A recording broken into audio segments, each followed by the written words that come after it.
मैं आपको इसे आसान भाषा में समझाता हूं।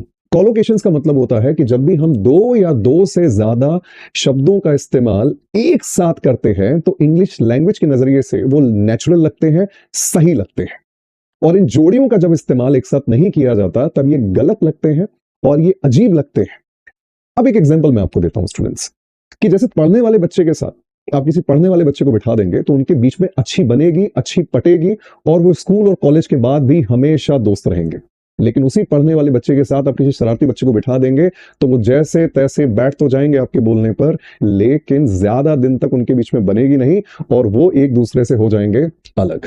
तो इसका मतलब शरारती बच्चे की जोड़ी बनती है शरारती बच्चे के साथ, पढ़ने वाले बच्चे की जोड़ी बनती है पढ़ने वाले बच्चे के साथ।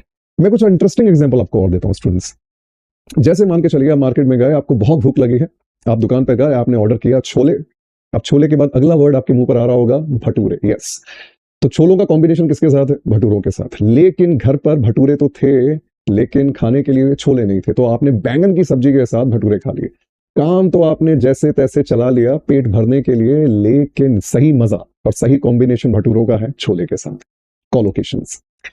एक और एग्जांपल देता हूं, जैसे आपको राजमा चावल है, अब राजमा की जोड़ी बनती है चावलों के साथ। अब राजमा तो थे लेकिन चावल नहीं थे, तो आलू के पराठे थे, तो आपने राजमा को आलू के पराठों के साथ खा लिया, जैसे तैसे खा तो लिया पेट की भूख शांत करने के लिए, लेकिन मजा नहीं आया क्योंकि राजमा की सही जोड़ी बनती है चावलों के साथ। इडली की सही जोड़ी किसके साथ बनेगी? सांभर के साथ। लेकिन आपने इडली को दाल के साथ खा लिया, पेट भर लिया, लेकिन मजा नहीं आया।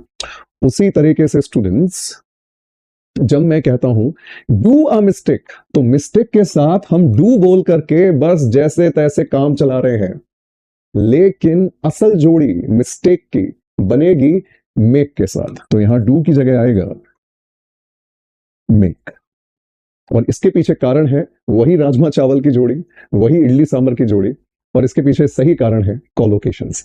तो कोलोकेशंस की वजह से हम डू अ मिस्टेक ना बोलते हुए हम बोलेंगे मेक अ मिस्टेक, क्योंकि कोलोकेशंस में उन सभी वर्ड्स की जोड़ियां हैं जो एक दूसरे के साथ ही आएंगे और सही लगेंगे, नेचुरल लगेंगे।